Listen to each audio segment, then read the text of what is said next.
어머님, 이제 주제 파악 좀 하셨으면 짐 싸세요. 빈털터리 주제에 언제까지 눈치 없이 얹혀 사실 거예요? 며느리는 시설 안내 책자를 시어머니 앞에 툭 던지며 싸늘하게 내뱉었습니다. 아들은 고개를 돌린 채 한마디도 하지 않았습니다. 칠순 잔치날 명품 가방을 안기며 세상에 둘도 없는 효자 효부인 척하던 바로 그 자식들이었습니다. 하지만 이 자식들은 몰랐습니다. 어머니가 흘린 눈물의 수만큼 치밀한 작전이 준비되고 있었다는 사실을. 그리고 마침내 자식들 앞에 검은색 고급 세단이 멈춰선 그 순간 모든 판이 뒤집어졌습니다. 영상을 시청하기 전 구독과 좋아요 꼭 눌러주세요. 오늘의 사연 시작합니다. 으리으리한 거실 한가운데 놓인 고급 소파 위에 며느리 미희가 다리를 꼬고 앉아 있었습니다. 미희는 손에 들고 있던 시설 안내 책자를 시어머니 옥자 앞에 툭 던지며 입을 열었습니다. 어머님, 이제 분수 좀 아셨으면 짐 싸세요. 가진 돈 한 푼 없는 빈털터리 주제에 언제까지 눈치 없이 우리 집에 찰거머리처럼 붙어 계실 거예요? 네. 노망 나신 거 아니면 말귀 좀 알아들으세요. 옥자는 그 말에 온몸이 얼어붙은 듯 굳어졌습니다. 가슴을 부여잡은 채 숨을 몰아쉬었지만 제대로 말 한마디 나오지 않았습니다. 떨리는 손끝으로 책자를 집어들었다가 다시 내려놓았습니다. 며느리의 차가운 눈빛이 날카로운 칼날처럼 가슴을 파고들었습니다. 이토록 끔찍한 하루가 오기까지 사실 그리 오래 걸리지 않았습니다. 시간은 불과 한 달 전 옥자의 칠순 잔치가 열리던 그날로 거슬러 올라갑니다. 서울 한복판 최고급 호텔 연회장이었습니다. 화려한 꽃장식과 축하 현수막 아래로 하객들이 삼삼오오 모여 앉아 있었고 그 한가운데에 연보라색 한복을 곱게 차려입은 옥자가 환하게 웃고 있었습니다. 어머님, 세상에 오늘따라 왜 이렇게 고우세요? 칠순 축하드려요. 이거 저희가 진짜 뼈 빠지게 고생해서 준비한 용돈이에요. 액수 보시면 깜짝 놀라실걸요? 며느리 미희가 두 손으로 두툼한 용돈 봉투를 공손히 내밀었습니다. 그 옆에 서 있던 아들 민국이도 명품 가방 상자를 번쩍 들어 올리며 활짝 웃었습니다. 엄마, 자, 받으세요. 이거 구하려고 미희가 백화점에 전화를 수십 통은 했을걸요? 요즘 사모님들 사이에서 없어서 못 파는 거래요. 엄마 기 좀 살라고 우리가 무리 좀 했어. 하객들 사이에서 감탄이 터져 나왔습니다. 아이고 세상에. 민국이네가 진짜 소문난 효자 효부구만. 부러워 죽겠네. 저런 며느리 둔 김여사가 전생에 나라를 구했나 봐. 복도 많지, 복도 많아. 미희는 하객들의 칭찬에 겸손한 척 손사래를 쳤습니다. 아이고, 사모님들 별 말씀을요 호호. 저희가 어머님한테 받은 사랑이 태산 같은데 이 정도는 기본 중에 기본이죠. 안 그래요 여보? 옥자는 그런 며느리가 기특하고 대견해서 미희의 손을 꼭 잡아주었습니다. 아들 민국이도 어머니 옆에 바짝 붙어 앉아 연신 고기를 구워 올렸습니다. 누가 봐도 금슬 좋은 아들 부부와 행복한 어머니의 완벽한 가족 풍경이었습니다. 잔치가 무르익고 하객들이 하나둘 자리를 뜨기 시작할 무렵이었습니다. 옥자는 화장실에 들러 한복 매무새를 고치고 있었습니다. 칸 안에서 손가방을 정리하는데 밖에서 익숙한 목소리가 들려왔습니다. 엄마. 나야. 아우 죽겠어. 오늘 진짜 연기하느라 힘들어 죽는 줄 알았다니까? 다리에 쥐가 날 지경이야. 며느리 미희의 목소리였습니다. 미희는 누군가와 통화를 하고 있었는데 옥자는 무심코 귀를 기울였습니다. 아니, 저 노인네는 명줄도 길어.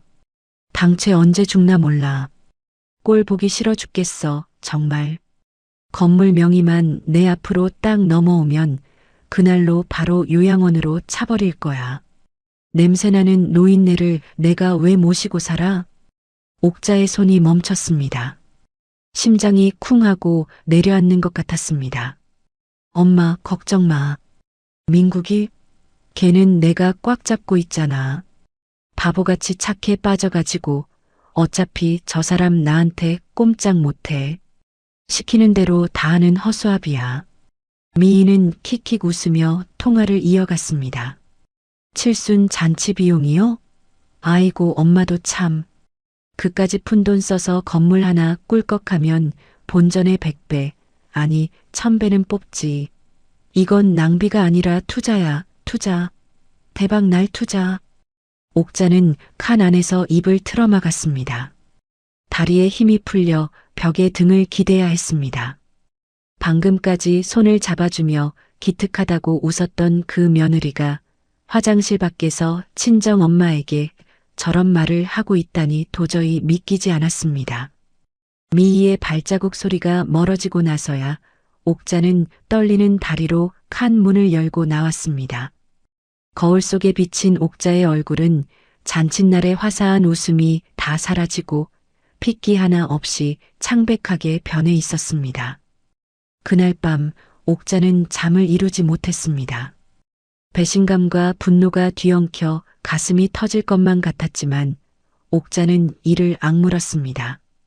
다음 날 이른 아침 옥자는 30년 넘게 함께 사업을 해온 국밥집 지배인이자 사업 파트너인 박서방을 불러냈습니다. 박서방, 큰일 났어. 자네가 나 좀 도와줘야겠어. 내 속이 썩어 문드러질 것 같아. 동네 뒷골목 조용한 찻집에서 마주 앉은 박서방은 옥자의 이야기를 듣더니 주먹을 불끈 쥐었습니다. 사장님, 그게 정말입니까? 아니, 며느님이. 미희 씨가 진짜 그런 천벌 받을 말을 했단 말입니까? 내 귀로 똑똑히 들었어. 토씨 하나 안 틀리고 다 들었다고. 내가 헛살았지, 헛살았어.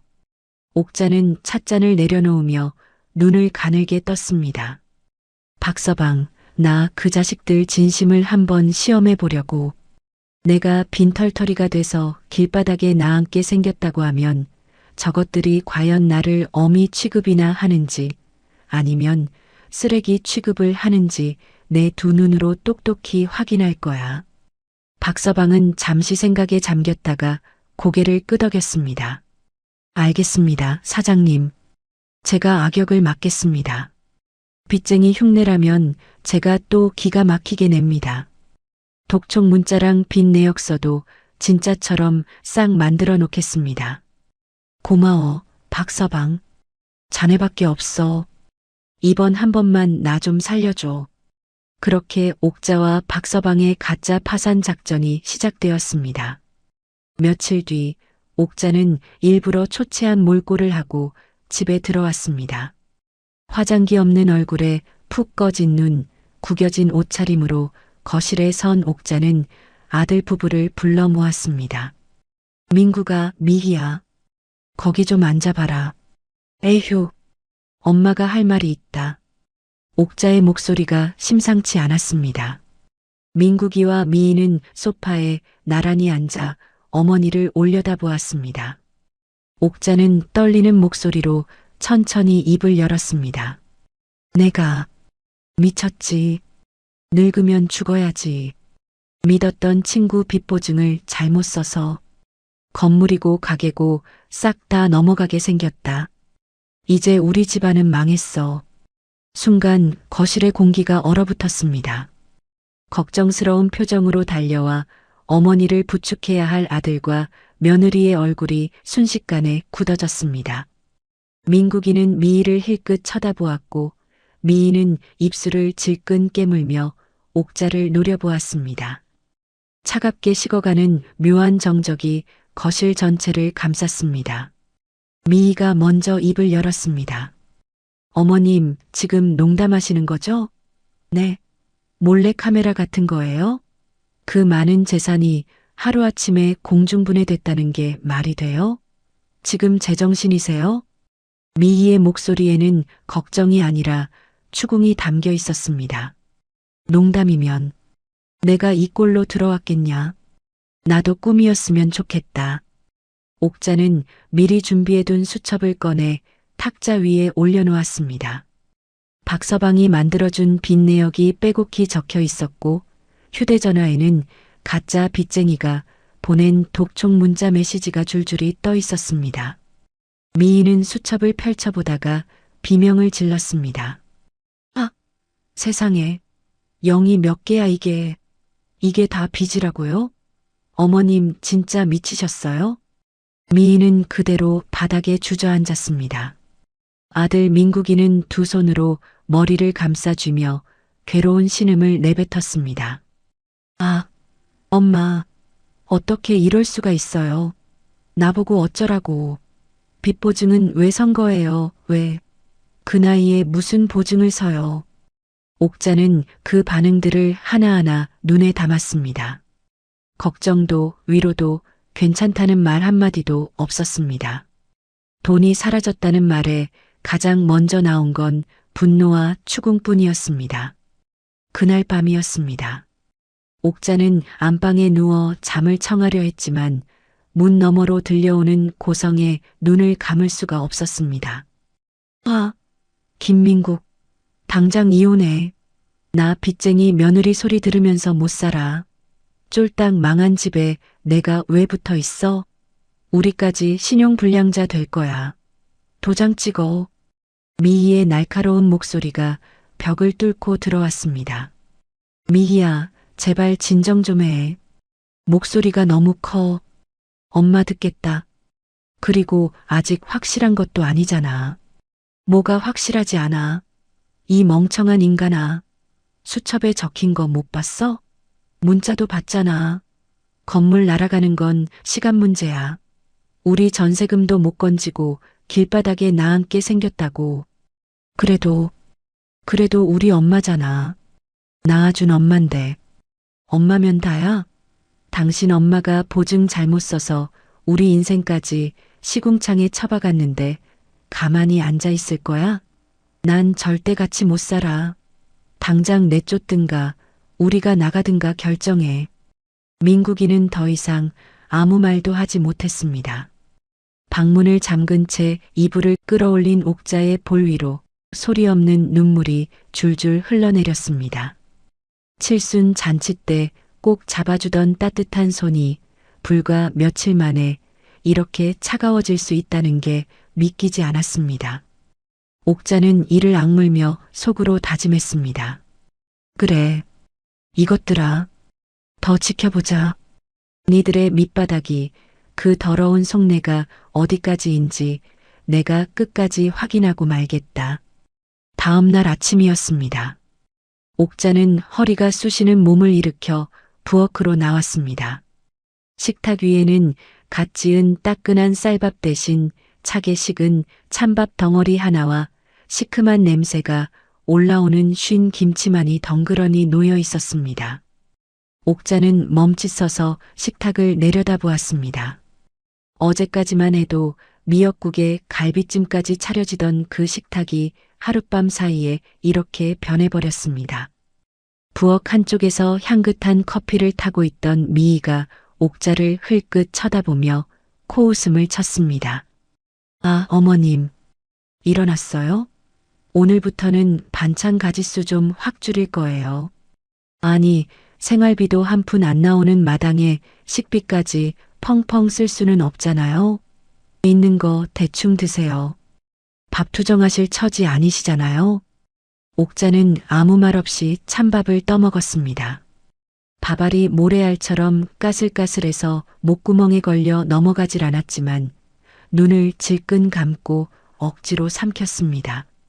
그런데 미희의 행패는 거기서 끝이 아니었습니다. 그날 오후 미희는 거실 보일러 온도 조절기 앞에 서서 전원 버튼을 팍 꺼버렸습니다. 어머님, 가스비 아껴야 해요. 이번 달 가스비 고지서 보셨어요? 숫자가 미쳤어요. 미쳤어. 제가 이 돈 메꾸느라 머리가 다 빠질 지경이라고요. 미희야, 그래도 한겨울인데 보일러를 끄면 어떡하냐. 방바닥이 얼음장인데. 늙은이는 뼈에 바람 들어서 못 견딘다. 어머님 방에 전기장판 있잖아요. 그거 하나면 충분하죠. 뭘 더 바라세요? 찜질방처럼 지지고 사시게요? 정 추우시면 옷을 껴입으세요, 옷을. 미희는 쌀쌀맞게 쏘아붙이고는 쾅 소리가 나게 문을 닫고 안방으로 들어가 버렸습니다. 그날 밤 옥자의 방은 냉골이 따로 없었습니다. 창문 틈새로 스며드는 칼바람에 전기장판 하나로는 어림도 없었습니다. 옥자는 이불을 머리끝까지 뒤집어 쓰고도 이가 딱딱 부딪힐 만큼 추위에 덜덜 떨어야 했습니다. 며칠 뒤 옥자가 동네 마실을 다녀오는데 현관 앞에 낯선 남자 2명이 서 있었습니다. 트럭 한 대가 대문 앞에 세워져 있었고 남자들은 옥자의 방에서 아끼던 자개장을 끙끙대며 들어 옮기고 있었습니다. 이게 뭐야? 당신들 누구야? 내 자개장 어디 가져가는 거야? 옥자가 소리쳤지만 안에서 나온 미희가 귀찮다는 듯 손을 휘휘 저었습니다. 아유 어머님, 시끄러워요. 중고상 불렀어요. 빚 갚는데 10원이라도 보태야 하잖아요. 자리만 차지하고 촌스러운 가구 싹 정리하는 거예요. 안 쓰긴 뭘 안 써. 이년아, 그게 어떤 건 줄 아냐? 너희 시아버지가 나 시집 올 때 평생 고생 안 시키겠다고 큰맘 먹고 맞춰준 혼수야. 그것만큼은 절대 안 된다. 옥자가 중고상 앞을 가로막으며 자개장을 붙들고 늘어졌습니다. 미희는 한숨을 땅이 꺼져라 푹 내쉬더니 옥자의 팔을 거칠게 잡아 끌었습니다. 어머님, 지금 그런 감상에 젖어 있을 때예요? 추억이 밥 먹여줘요? 빚더미에 깔려 죽게 생겼는데 자개장이 대수냐고요. 이거라도 팔아서 쌀이라도 사야 할 거 아니에요. 옥자가 미희의 손을 뿌리치려 발버둥 쳤지만 젊은 미희의 힘을 당해낼 재간이 없었습니다. 미희는 옥자를 옆으로 확 밀쳐버렸습니다. 중고상은 자개장을 트럭에 쿵 싣고 옥자가 보물처럼 아끼던 녹그릇 세트와 은수저까지 몽땅 챙겨 떠났습니다. 헐값에 넘겨진 평생의 추억들을 실은 트럭이 골목을 빠져나가는 걸 옥자는 대문 앞에 주저앉아 멍하니 바라볼 수밖에 없었습니다. 그날 저녁 퇴근한 아들 민국이가 집에 들어왔습니다. 예전 같으면 엄마, 이거 엄마 좋아하는 홍시예요 하며 과일 봉지를 흔들던 살가운 아들이었습니다. 그런데 민국이는 빈손으로 터덜터덜 들어오더니 신발도 제대로 벗지 않고 소파에 털썩 주저앉으며 넥타이를 거칠게 풀었습니다. 아, 짜증나. 어머니, 저 요즘 어머니 때문에 회사에서 일이 손에 안 잡혀요. 미치겠어요, 진짜. 뭐, 내가 뭘 어쨌다고. 빚쟁이들이 회사로 찾아올까봐 하루 종일 심장이 콩닥거려서 죽겠다고요. 부장 달고 있는 내가 빚쟁이한테 멱살이라도 잡혀봐요. 회사에서 잘리는 건 시간 문제라고요. 동료들이 수군거릴까봐 내가 밥도 못 먹어요. 민국이는 얼굴을 찌푸리며 짜증 섞인 목소리로 고래고래 소리를 질렀습니다. 옥자는 아들의 변한 태도에 억장이 무너져 할 말을 잃었습니다. 내 배 아파 낳은 내 새끼가 내가 밤잠 설쳐가며 온갖 뒷바라지 다해서 키운 아들이 늙은 어미 걱정은커녕 자기 체면 구길까봐 그 걱정부터 하고 있었습니다. 옥자는 가슴이 찢어지는 것 같았지만 꾹 참고 아들 방으로 들어갔습니다. 청소라도 해줄 요량이었는데 민국이가 벗어놓은 양복 주머니에서 떨어진 종이 한 장이 바닥에 뒹굴고 있었습니다. 옥자는 무심코 그 종이를 집어들었다가 눈이 휘둥그레졌습니다. 주식거래 내역서였는데 온통 시뻘건 마이너스 숫자가 빼곡히 찍혀 있었습니다. 세상에, 이게 다 얼마야? 옥자는 그제야 아들의 불안이 단순한 걱정이 아니라는 걸 직감했습니다. 민국이는 몰래 주식에 손을 대고 있었고 그것도 집 한 채 값은 좋게 될 큰 돈을 허공에 날린 모양이었습니다. 옥자는 떨리는 손으로 내역서를 조용히 원래 자리에 내려놓고 도망치듯 방을 나왔습니다. 며칠 뒤 옥자는 아침부터 몸이 불덩이 같았습니다. 으슬으슬 한기가 들고 기침이 멈추지 않았습니다. 한겨울 냉방에서 전기장판 하나로 버틴 게 기어이 탈이 난 것이었습니다. 쿨럭, 쿨럭. 미희야, 나 몸이 너무 안 좋구나. 병원에 좀 가봐야겠다. 병원비 좀 다오. 미희는 거실 소파에 누워 휴대전화만 뚫어져라 쳐다보며 고개도 들지 않고 대꾸했습니다. 어머님, 병원비가 땅 파서 나와요? 그냥 약국 가서 종합 감기약이나 사드세요. 그거면 다 나아요. 그게 아니다. 머리가 깨질 것 같고 숨도 잘 안 쉬어져서 그래. 이러다 큰일 날 것 같다. 아우, 진짜. 어머님, 지금 저희 형편 뻔히 아시면서 왜 자꾸 돈 달라고 보채세요? 병원은 무슨 병원이에요? 늙으면 원래 여기저기 아픈 거예요. 유난 떨지 말고 방에 들어가서 좀 주무세요. 미희는 신경질적으로 방문을 쾅 닫고 들어가 버렸습니다. 옥자는 현관에 서서 신발을 신다 말고 한참을 멍하니 서 있었습니다. 눈앞이 흐려져 신발이 잘 보이지 않았습니다. 그로부터 며칠 뒤였습니다. 옥자가 부엌에서 물을 마시고 있는데 현관문이 벌컥 열리며 왁자지껄한 웃음소리가 쏟아져 들어왔습니다. 미희가 자기네 친정 엄마와 언니를 데리고 온 것이었습니다. 어머, 미희야. 이 집 진짜 넓다야 세상에. 운동장이야, 운동장. 너 이런 데서 사는 거였어? 친정 엄마가 입을 딱 벌리며 거실을 휘휘 둘러보았습니다. 미희는 비싼 과일을 깎아내오며 친정 식구들과 보란 듯이 소파 상석에 둘러앉았습니다. 옥자가 거실 한쪽 의자에 쭈그리고 앉아 있었지만 미희는 시어머니를 투명 인간 취급했습니다. 엄마 말도 마.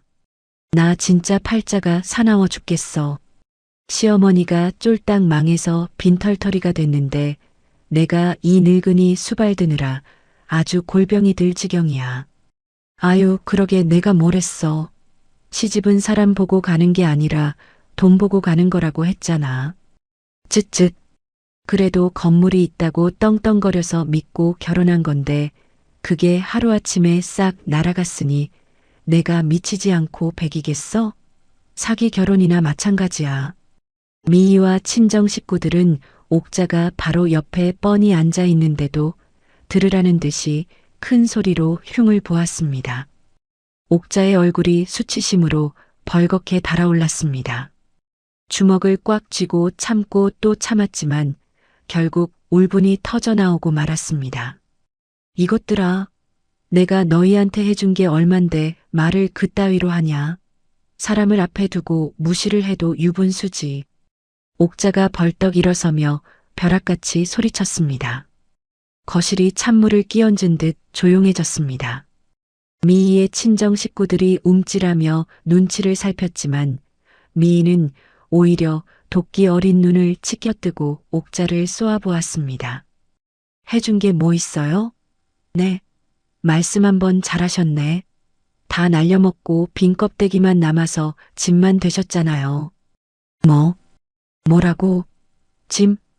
틀린 말했어요? 지금 이 집에서 돈 한 푼 안 벌고 밥만 축내는 식충이가 누군데 목소리를 높여요? 제 친정 식구들 앞에서 망신 주지 말고 조용히 방에나 처박혀 계세요. 옥자는 기가 막히고 코가 막혀서 말문이 턱 막혔습니다. 사돈들 앞에서 시어머니에게 대놓고 식충이라며 소리를 지르는 며느리를 보며 옥자는 피가 거꾸로 솟는 것 같았지만 부들부들 떨며 방으로 들어갈 수밖에 없었습니다. 그 뒤로 유일하게 옥자의 편이 되어준 사람은 박서방 뿐이었습니다. 박서방은 이틀에 한 번씩 반찬통을 바리바리 싸들고 옥자를 찾아왔습니다. 제육볶음, 멸치볶음, 깍두기까지. 옥자가 평소 좋아하던 반찬들만 골라 담아왔지만 미희는 그마저도 눈의 가시였습니다. 어느 날 박서방이 반찬을 놓고 간 뒤 미희는 싱크대에 반찬통을 통째로 쏟아부어 버렸습니다.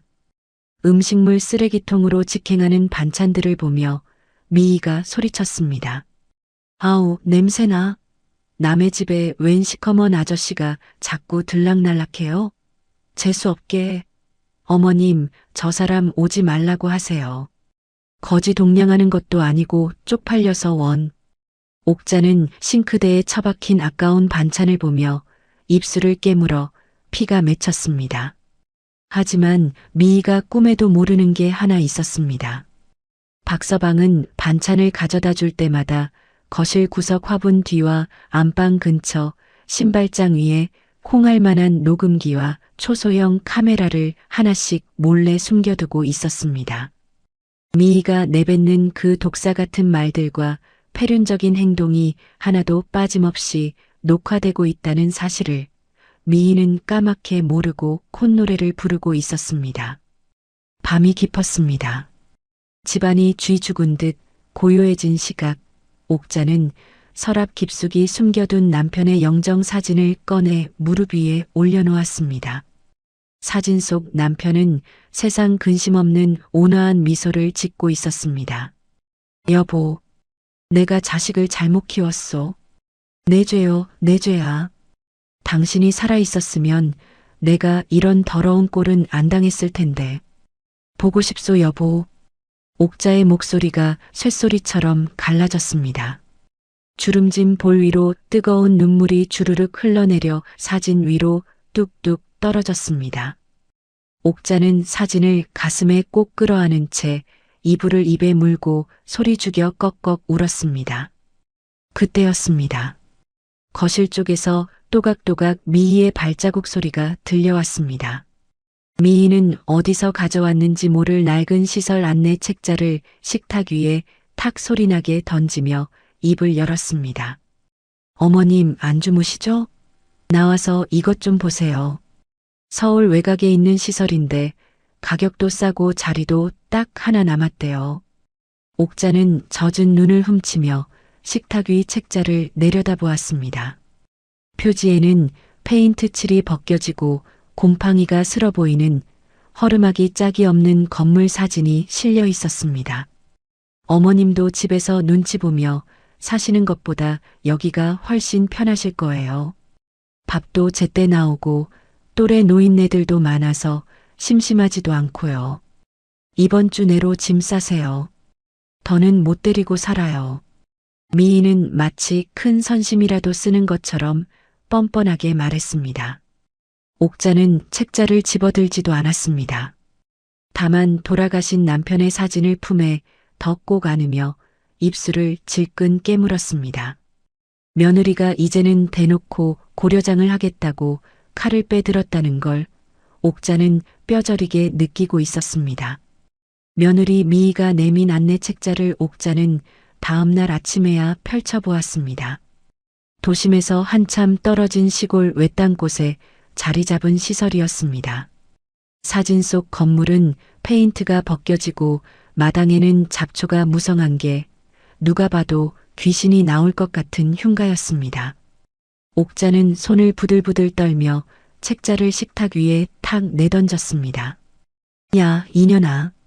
너 지금 제정신이냐? 내 집에 멀쩡히 있는데 어딜 가란 말이냐? 내가 미쳤다고 저런 산골짜기 폐가에 들어가? 나 못 간다. 죽어도 이 집 귀신이 될 거다. 옥자가 단호하게 소리치며 거부하자 미희의 눈꼬리가 뱀눈처럼 사납게 올라갔습니다. 아우, 어머님. 제발 고집 좀 그만 부리세요. 이 집도 곧 경매로 넘어가서 딱지 붙을 판인데 길바닥에 나앉으실 거예요?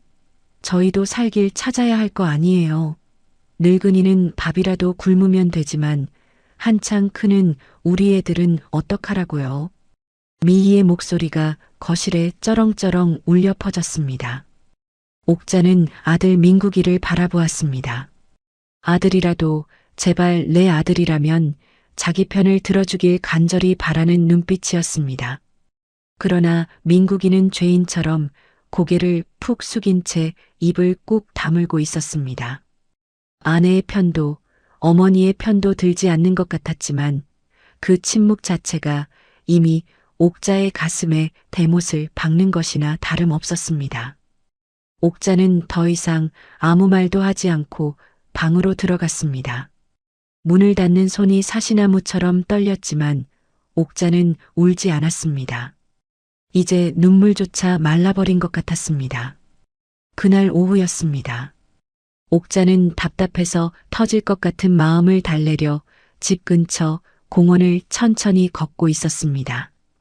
벤치에 앉아 잠시 쉬려는데 공원 입구 쪽에서 익숙한 목소리가 들려왔습니다. 네, 사장님. 거기 시어머니 방이요. 거기 제일 넓거든요. 남양이라 해도 잘 들고요. 시어머니 빼면 바로 새놓을 수 있어요. 미희였습니다.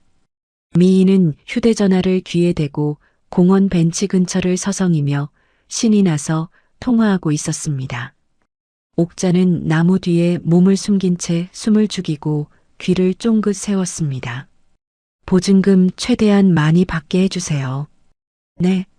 2천만 원이요? 아유, 더 받아주세요.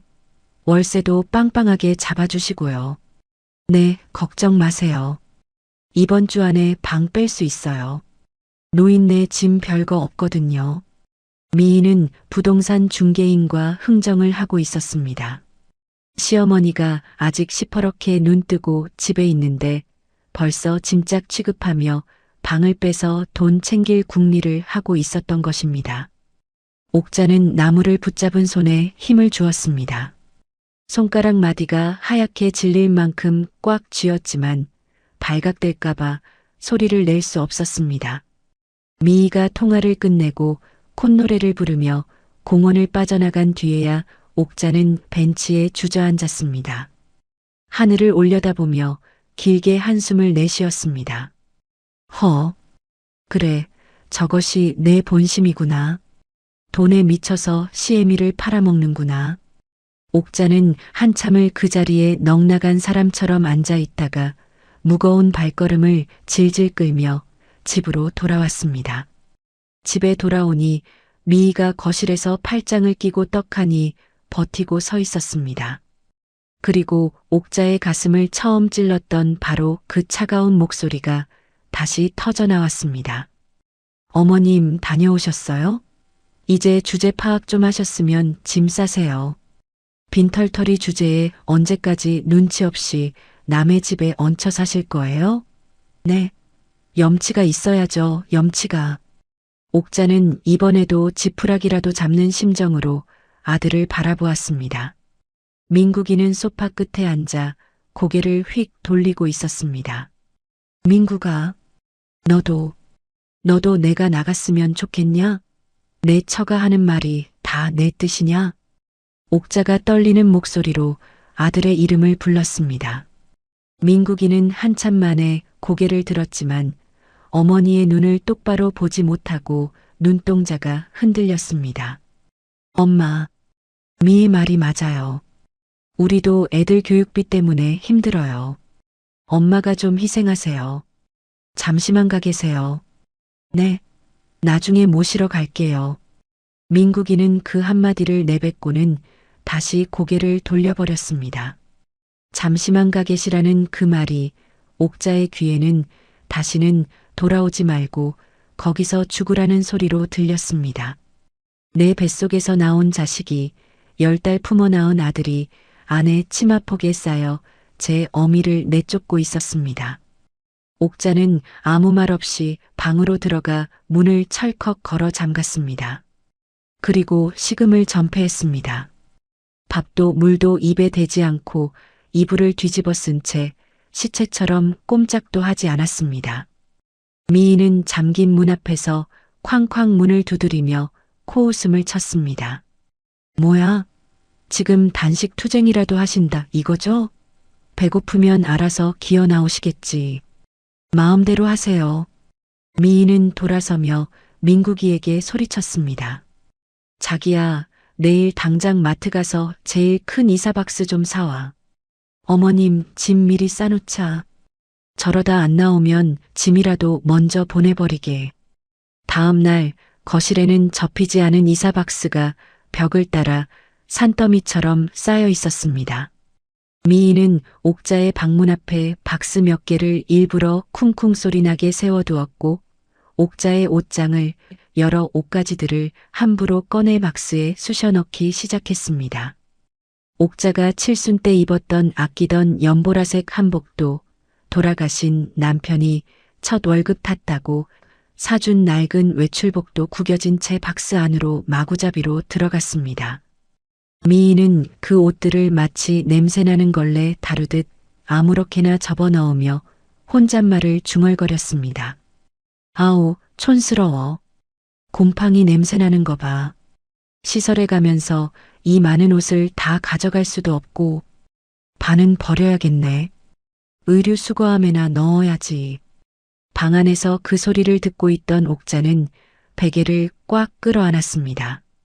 이가 갈려서 턱이 아플 지경이었지만 아직은 때가 아니었습니다. 조금만, 아주 조금만 더 참아야 했습니다.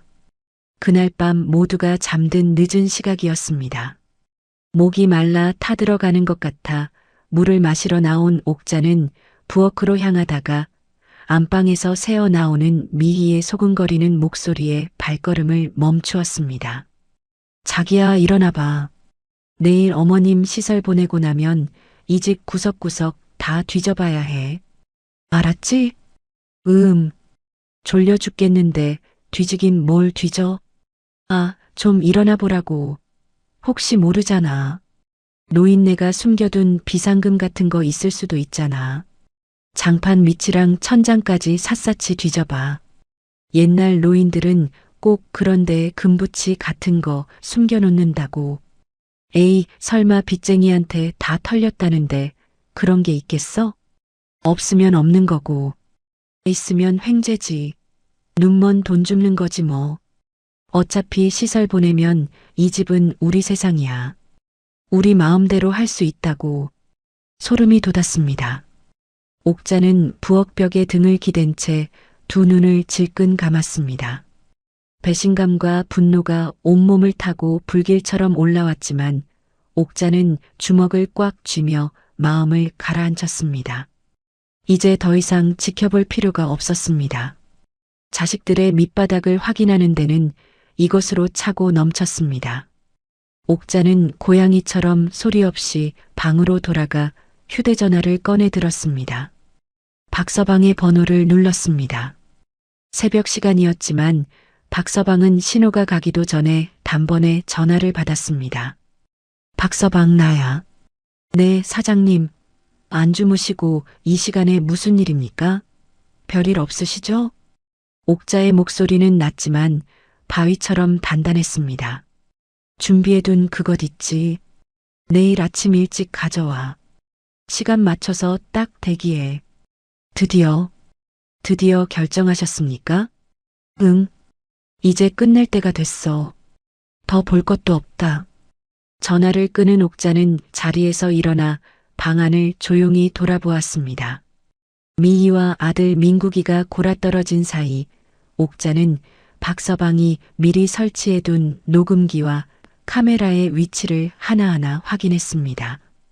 거실 화분 뒤에 숨겨둔 초소형 카메라의 빨간 불빛이 어둠 속에서 반딧불이처럼 깜빡이고 있었고 신발장 위 녹음기도 정상적으로 돌아가고 있었습니다. 옥자는 고개를 끄덕이며 서늘한 미소를 지었습니다. 그래, 다 담겼겠지. 니들이 어미한테 한 패륜 짓거리들 하나도 빠짐없이 다 증거로 남았을 거다. 옥자는 마지막으로 서랍에서 남편의 사진을 꺼내 가만히 들여다보았습니다. 여보, 내일이면 다 끝나. 조금만 더 기다려. 내가 당신 몫까지 다 갚아줄게. 옥자는 사진을 품에 안고 눈을 감았습니다. 오랜만에 마음이 편안했습니다. 내일이면 이 지긋지긋하고 더러운 연극의 마침표를 찍을 수 있다는 생각에 옥자의 입꼬리가 살짝 올라갔습니다. 이윽고 날이 밝았습니다. 아침 햇살이 창문을 비추는데 집 앞에 낯선 흰색 승합차 한 대가 끼익하고 멈춰 섰습니다. 시설에서 보낸 낡은 차량이었습니다.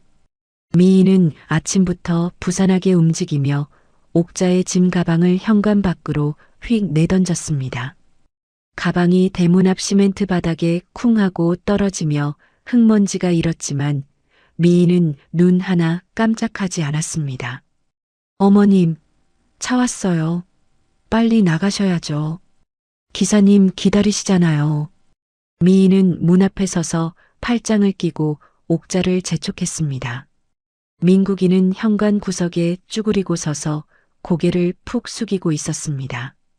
어머니를 바라볼 용기조차 없는 비겁한 모습이었습니다. 옥자는 천천히 신발을 신고 현관문을 나섰습니다. 구부정한 등에 낡은 가방 하나를 맨 옥자의 뒷모습이 가을 낙엽처럼 처량하기 그지없었습니다. 승합차 기사가 차 문을 열어주었고 옥자는 떨리는 발걸음으로 한 발짝 한 발짝 차를 향해 걸어갔습니다. 미희는 대문에 삐딱하게 기대서서 그 모습을 지켜보고 있었습니다. 입꼬리에 감출 수 없는 미소가 번지고 있었습니다. 드디어 눈엣 가시 같은 시어머니를 내보낸다는 안도감이 얼굴에 역력했습니다. 잘 가세요, 어머님. 거기가 여기보다 편하실 거예요. 옥자가 승합차 앞에 섰습니다. 기사가 내민 손을 잡고 차에 오르려는 순간이었습니다. 바로 그때 골목 저편에서 땅이 울릴 듯한 묵직한 엔진 소리가 들려왔습니다. 부앙! 검은색 고급 세단 한 대가 미끄러지듯 골목으로 들어왔습니다. 세단은 승합차 앞을 가로막으며 딱 멈춰 섰고 햇빛에 반짝이는 차체가 좁은 골목을 가득 채웠습니다. 미희의 눈이 튀어나올 듯 커졌습니다. 민국이도 현관에서 고개를 빼꼼 내밀며 무슨 일인가 싶어 눈을 동그랗게 떴습니다. 운전석 문이 열리더니 말끔한 양복 차림의 박서방이 내렸습니다. 박서방은 차 문을 닫고 성큼성큼 옥자에게 다가오더니 허리를 90도로 깊이 숙였습니다. 사장님, 여기서 뭐하고 계십니까? 전화도 안 받으시고 지금 사무실에서 결제할 서류가 산더미입니다. 빨리 가셔야 합니다. 박서방의 우렁찬 목소리가 골목에 쩌렁쩌렁 울렸습니다. 미희가 팔짱을 풀며 한 걸음 앞으로 나왔습니다. 네, 사장님이요? 박 지배인님, 지금 날도 더운데 더위 드셨어요? 무슨 말도 안 되는 소리를 하시는 거예요? 박서방은 미희를 거들떠보지도 않았습니다. 양복 안주머니에서 두툼한 서류 봉투를 꺼내 옥자에게 공손히 내밀었습니다. 봉투 겉면에는 이번 달 건물 임대료 정산 내역서라고 큼지막하게 적혀 있었는데 박서방은 일부러 미희 눈에 잘 보이도록 글씨가 적힌 면을 앞으로 향하게 번쩍 들었습니다. 이번 달 수익 정산이 끝났습니다. 지난달보다 수익이 훨씬 좋습니다. 확인해 주십시오. 순간 골목 전체가 찬물을 끼얹은 듯 조용해졌습니다. 새소리마저 멈춘 것 같은 정적 속에서 미희의 눈동자가 지진 난 것처럼 심하게 흔들리기 시작했습니다. 수익 정산이요? 미희가 다급하게 박서방에게 다가갔습니다. 목소리가 파들파들 떨렸습니다. 박 지배인님, 그게 무슨 귀신 신나락 까먹는 소리예요? 어머님 건물 빚보증으로 다 넘어간 거 아니었어요? 빈털털이라면서요. 박서방은 그제야 미희를 돌아보며 도통 무슨 소리냐는 듯 어이없다는 표정을 지었습니다. 예, 건물이 왜 넘어갑니까? 사장님 건물은 한 채도 빠짐없이 그대로 있습니다만. 오히려 지난달에 상가 하나 더 매입하셨는데 모르셨습니까? 미희의 얼굴이 백지장처럼 하얗게 질렸습니다.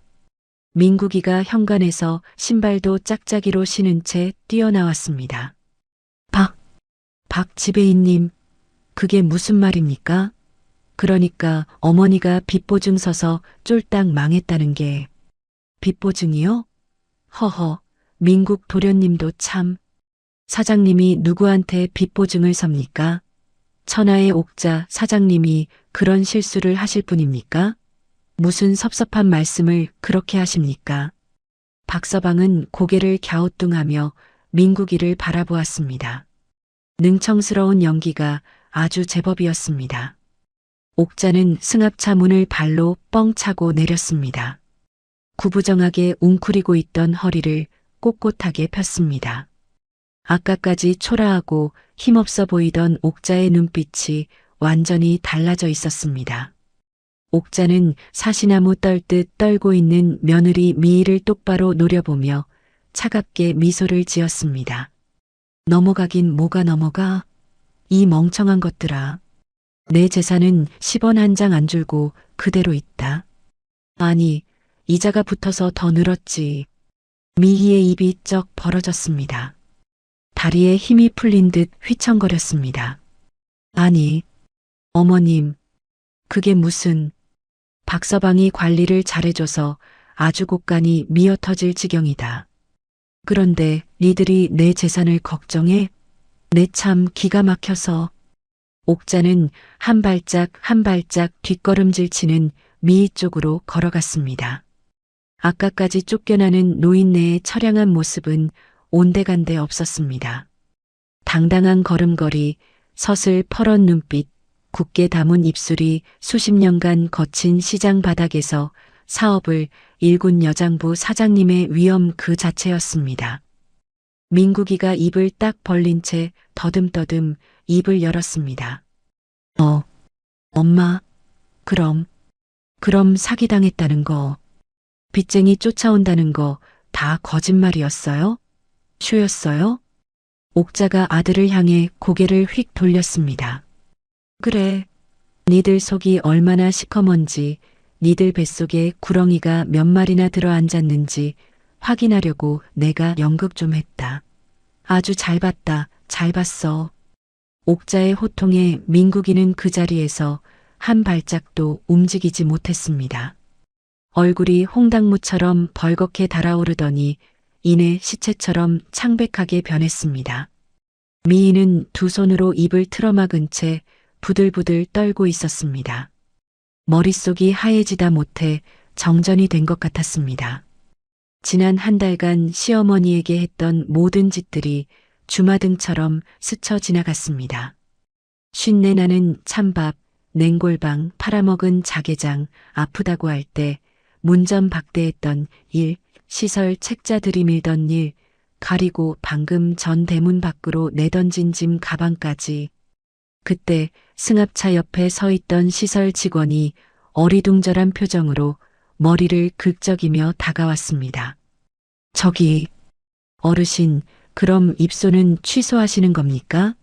저희 바쁜데. 옥자는 시설 직원에게 돌아서며 정중하게 고개를 숙였습니다. 기사 양반 미안하오. 내 발로 나갈 테니 걱정 마쇼.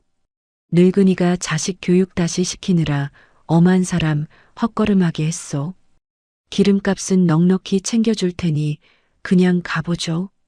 시설 직원은 상황을 대충 짐작한 듯 고개를 끄덕이며 승합차에 올라탔습니다. 승합차가 천천히 골목을 빠져나가는 동안 미희는 다리가 풀려 그 자리에 털썩 주저앉았습니다. 어머님. 미희의 목소리가 염소 소리처럼 갈라졌습니다. 아까까지 팔짱을 끼고 콧노래를 부르며 시어머니를 내쫓던 그 당당한 모습은 눈 씻고 찾아봐도 없었습니다. 미희는 무릎으로 기어 옥자에게 다가갔습니다. 무릎이 까지는 줄도 모르고 기었습니다. 옥자의 바짓가랑이를 두 손으로 꽉 움켜쥐며 땅에 머리를 쾅쾅 박으며 고개를 조아렸습니다. 어머님, 제가 다 설명해 드릴게요. 다 오해예요. 오해.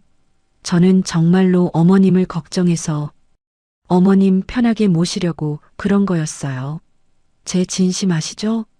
미희의 눈에서 눈물이 수도꼭지 튼 것처럼 줄줄 흘러내렸습니다. 하지만 그 눈물이 반성의 눈물인지 날아간 재산이 아까워서 흘리는 악어의 눈물인지는 옥자가 더 잘 알고 있었습니다. 옥자는 바짓가랑이를 잡고 있는 미희의 손을 싸늘하게 내려다보았습니다. 바로 그 손이었습니다. 옥자의 반찬을 싱크대에 쏟아버리고 남편의 추억이 담긴 자개장을 헐값에 팔아넘기고 짐 가방을 대문 밖 시멘트 바닥에 내던진 바로 그 손이었습니다. 옥자는 미희의 손을 쳐내며 매몰차게 발을 뺐습니다. 이거 안 나? 내 몸에 더러운 손 대지 마라. 소름 끼친다. 옥자의 목소리가 천둥처럼 골목에 울려 퍼졌습니다. 당장 내 집에서 나가. 꼴도 보기 싫으니까 썩 꺼져. 미희는 뿌리쳐진 손을 가슴에 끌어안으며 바닥에 넙죽 엎드렸습니다. 어머님, 잘못했어요.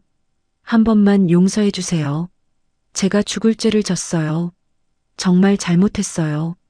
다시는 안 그럴게요. 잘못은 무슨 잘못. 돈이 있을 때는 효도하는 척 알랑방귀 끼고 돈 떨어지니까 헌신짝 버리듯 시설로 내쫓으려 하고. 그게 사람이 할 짓이냐? 짐승도 제 부모한테는 그렇게 안 한다. 옥자는 이를 득득 깔며 미희를 노려보았습니다. 눈에서 불꽃이 튀는 것 같았습니다. 미희는 고개를 들지 못하고 엉엉 울기만 했습니다. 민국이가 비틀거리며 다가왔습니다. 엄마, 나도 잘못했어요. 내가 못나서, 미희 말에 휘둘려서, 나도 어쩔 수가 없었어요. 닥쳐라.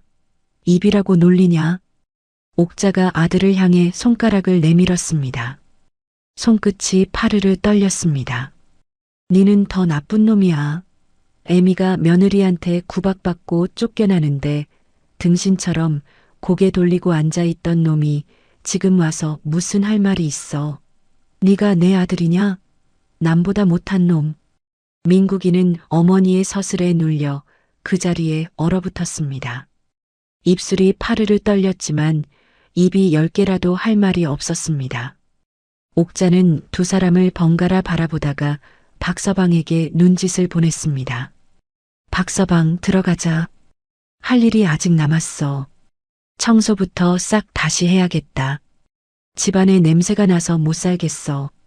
박서방은 바닥에 내던져진 옥자의 짐 가방을 정중히 집어들었습니다. 가방에 묻은 흙먼지를 소매로 정성스레 닦아내며 옥자의 뒤를 따랐습니다. 옥자는 대문을 활짝 열고 자기 집으로 보란 듯이 당당하게 걸어 들어갔습니다. 등이 꼿꼿하게 펴진 옥자의 뒷모습을 미희와 민국이는 바닥에 주저앉은 채 넋이 나간 표정으로 멍하니 올려다보았습니다. 대문이 닫혔습니다. 쾅 하는 소리가 골목에 무겁게 울렸습니다. 그 소리는 마치 탐욕에 눈먼 미희와 민국이에게 더 이상 돌아올 곳은 없다고 선언하는 사형 선고와도 같았습니다. 옥자는 소파 정중앙에 다리를 꼬고 앉아 박서방에게 고개를 까딱였습니다. 박서방은 기다렸다는 듯 가방에서 노트북을 척척 꺼내 거실의 대형 TV에 연결했습니다. 대문 밖에서 쫓겨날까봐 벌벌 떨던 미희와 민국이가 비틀거리며 현관으로 기어들어 왔습니다. 미희는 눈물 콧물 범벅이 되어 화장이 다 번졌고 민국이는 도살장 끌려가는 소처럼 고개를 푹 숙이고 있었습니다. 어머님, 흑흑, 제발 제 말 좀 들어주세요. 네. 미희가 거실 문턱에 서서 애절하게 매달렸습니다. 하지만 옥자는 눈길 한 번 주지 않았습니다. 대신 박서방에게 손짓을 했고 박서방이 비장한 표정으로 리모컨 버튼을 꾹 눌렀습니다. 자, 지금부터 영화 한 편 감상해 보자꾸나. 주연은 너희 둘이다. TV 화면이 번쩍 켜졌습니다. 거실 화분 뒤, 신발장 위, 곳곳에 숨겨둔 초소형 카메라가 잡아낸 며느리의 두 얼굴이 적나라하게 흘러나오기 시작했습니다. 화면 속에서 미희가 싱크대에 박서방이 정성스레 쌓은 반찬을 콸콸 쏟아버리고 있었습니다. 빨간 제육볶음과 멸치볶음이 음식물 쓰레기 거름망으로 처박히는 모습이 대형 화면에 선명하게 잡혔습니다. 아우, 냄새나. 거지동냥하는 것도 아니고. 화면 속 미희의 목소리가 앙칼지게 울려 퍼졌습니다. 현실의 미희는 얼굴이 사색이 되어 입을 떡 벌렸습니다. 이게 뭐예요? 어머님?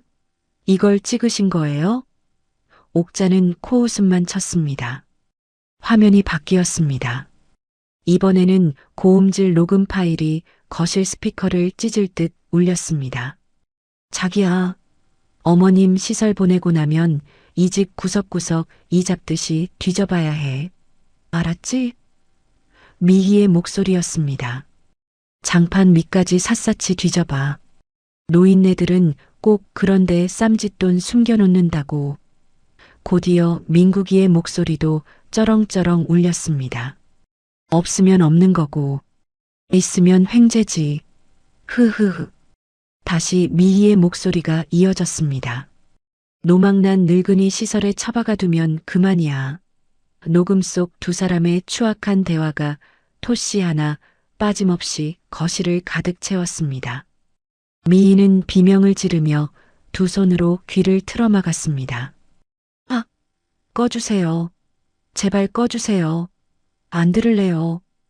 민국이는 바닥에 무릎을 꿇은 채 머리를 감싸쥐고 괴로워했습니다. 자기 입으로 내뱉은 패륜의 말들이 부메랑이 되어 뒤통수를 후려치는 것 같았습니다. 하지만 옥자는 눈 하나 깜짝하지 않았습니다. 왜? 니들 목소리인데 듣기 좋기만 하구먼. 계속 들어라. 화면은 멈추지 않았습니다. 미희가 옥자의 옷가지를 쓰레기 취급하며 박스에 쑤셔 넣는 장면, 한겨울에 보일러를 뚝 꺼버리는 장면, 친정 식구들 불러다가 시어머니를 식충이라고 씹어대는 장면까지 파노라마처럼 펼쳐졌습니다. 영상이 끝나고 화면이 툭 꺼졌습니다. 거실에는 숨소리조차 들리지 않는 무거운 침묵만이 감돌았습니다. 딩동 마이너스. 정막을 깨고 현관 초인종이 날카롭게 울렸습니다. 박서방이 문을 열자 서류 가방을 든 중년 남자가 성큼성큼 들어왔습니다. 옥자가 미리 불러둔 이 바닥에서 제일 독하기로 소문난 변호사였습니다. 변호사는 거실로 들어와 옥자에게 정중히 인사한 뒤 탁자 위에 서류 두 장을 탁 소리나게 내려놓았습니다. 하나는 존속 학대 고발장 초안, 다른 하나는 퇴거 요청 및 접근 금지 신청서였습니다. 미희의 눈알이 튀어나올 듯 서류 위에 글씨를 훑쳤습니다. 존속 학대라는 시뻘건 글자가 눈에 박히는 순간 미희는 다리에 힘이 풀려 주저앉고 말았습니다. 옥자가 천천히 아주 또박또박 입을 열었습니다. 내 전 재산 사회에 싹 다 기부할 거다. 10원 한 장 안 남기고. 미희와 민국이가 동시에 고개를 쳐들었습니다. 뭐라고요? 기부요? 변호사한테 유언장 공증까지 이미 다 마쳤다. 니들이 나 죽고 나서 소송 걸고 난리 쳐봐야 국물도 없을 거다. 꿈 깨라. 옥자의 목소리는 서리발처럼 차가웠습니다. 화를 내거나 소리를 지르는 것보다 그 차분한 목소리가 더 무섭게 두 사람의 숨통을 조여왔습니다. 미희가 무릎으로 기어와 옥자 발치에 매달렸습니다. 어머님, 흑흑, 저희가 잘못했어요. 죽을 죄를 졌어요. 한 번만 용서해 주세요. 네. 미희는 이마를 바닥에 콩콩 찌으며 울부짖었습니다.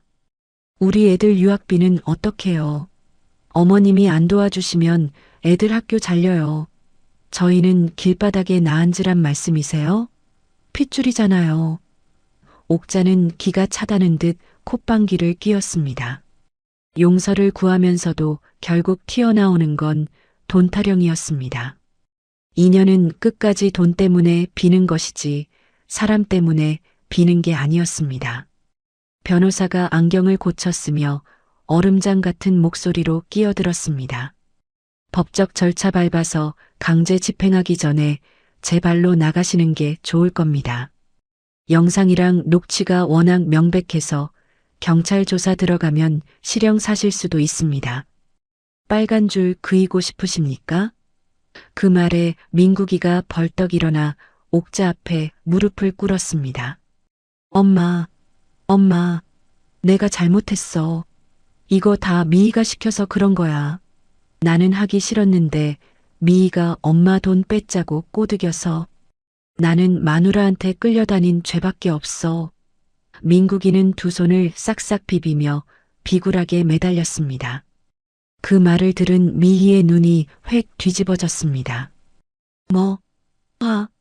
김민국, 네가 지금 뭐라고 했어? 내가 시켰다고? 미희가 벌떡 일어나 민국이의 멱살을 잡고 흔들었습니다.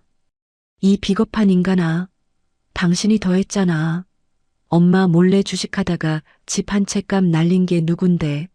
그 구멍 메꾸려고 엄마 재산 빨리 뺏어오자고 먼저 입 턴 게 누군데. 지금 나한테 덤터기를 씌워. 야, 닥쳐. 지금 그게 중요해? 엄마 앞에서 주둥이 안 닥쳐? 안 닥쳐 이씨. 나 혼자 나쁜 년 되고 감옥 가라고? 어림없어. 당신 주식 거래 내역서 내가 다 갖고 있어. 확 다 까발려줄까? 이 여편네가 진짜 돌았나? 미희와 민국이는 서로 멱살을 잡고 머리끄덩이를 휘어잡으며 개싸움을 벌였습니다. 너 죽고 나 죽자 하며 고래고래 소리를 질러댔습니다. 방금 전까지 무릎 꿇고 빌던 부부가 돈줄이 끊긴다니까 서로 물어뜯는 꼴이 가관이었습니다. 옥자는 소파에 등을 기대고 그 난장판을 팔짱 끼고 지켜보았습니다. 쯧쯧쯧. 가관이다, 가관이야. 옥자는 혀를 차며 고개를 절레절레 저었습니다. 자식이라고 며느리라고 평생을 바쳐 키우고 거뒀건만 결국 돌아온 건 이 추악한 꼴이었습니다. 그만해. 옥자가 소파에서 벌떡 일어나며 호랑이처럼 포효하자 두 사람의 입이 합죽은 듯이 닫혔습니다. 꼴 좋다 진짜. 부부가 쌍으로 저 모양 저 꼴이니 부모한테 패륜짓을 했지.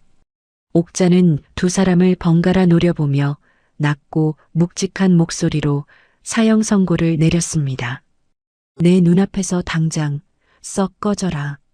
다시는 내 집에 그림자도 비치지 마. 한 번만 더 내 눈에 띄면 그날로 콩밥 먹을 줄 알아라. 미희가 다시 입을 열려 했지만 옥자는 손을 들어 단칼에 잘랐습니다. 변호사 양반, 고발장 접수해. 당장. 변호사가 휴대전화를 꺼내 들자 미희와 민국이는 기겁을 하며 뒷걸음질 쳤습니다. 가겠습니다. 가요. 아들 부부는 짐 가방 하나 챙기지 못한 채 쫓기듯 현관을 나섰습니다. 신발도 구겨 신은 채 허둥지둥 도망쳤습니다. 쾅! 대문이 닫히는 소리가 들리자마자 옥자는 부엌으로 달려가 굵은 왕소금이 가득 담긴 바가지를 들고 나왔습니다. 대문을 활짝 열고 도망가는 두 사람의 등 뒤에다 힘껏 소금을 뿌렸습니다. 차악 마이너스. 에이, 퇴. 재수 없다. 잡기야 물러가라. 두 번 다시 얼씬도 마라.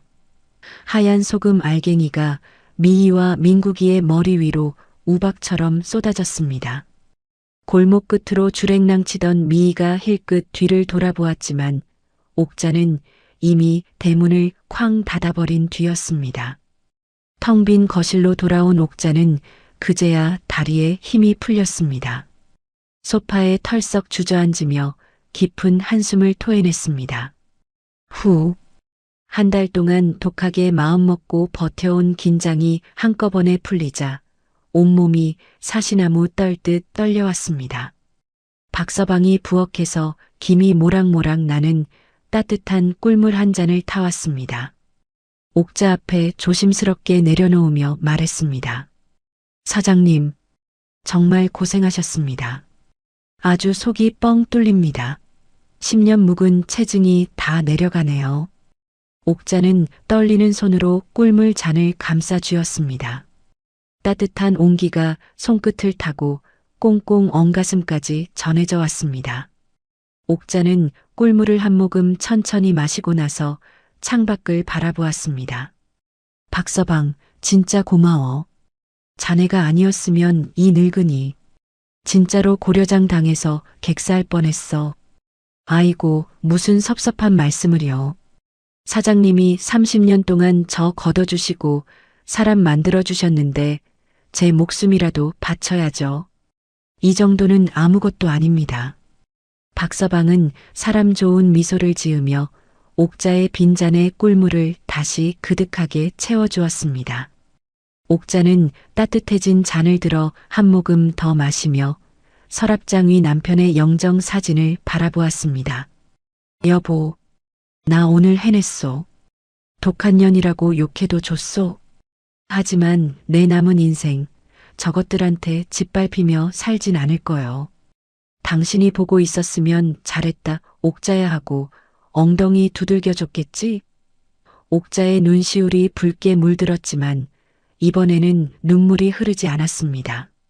입꼬리가 천천히, 아주 천천히 올라갔습니다. 서글프지만 후련하고 아프지만 시원한 옥자의 얼굴 위로 승자의 미소가 은은하게 번져갔습니다. 집에서 개 쫓기듯 쫓겨난 민국이와 미희는 갈 곳이 없어 길바닥을 헤맸습니다. 미희의 친정에 전화를 수십 통 해보았지만 친정 엄마는 수신 거부를 해놓은 듯 신호가 가자마자 뚝 끊겼습니다. 두 사람은 그날 밤 동네 찜질방 구석진 곳 찬바람이 숭숭 들어오는 바닥에 누워 뜬 눈으로 밤을 지새웠습니다.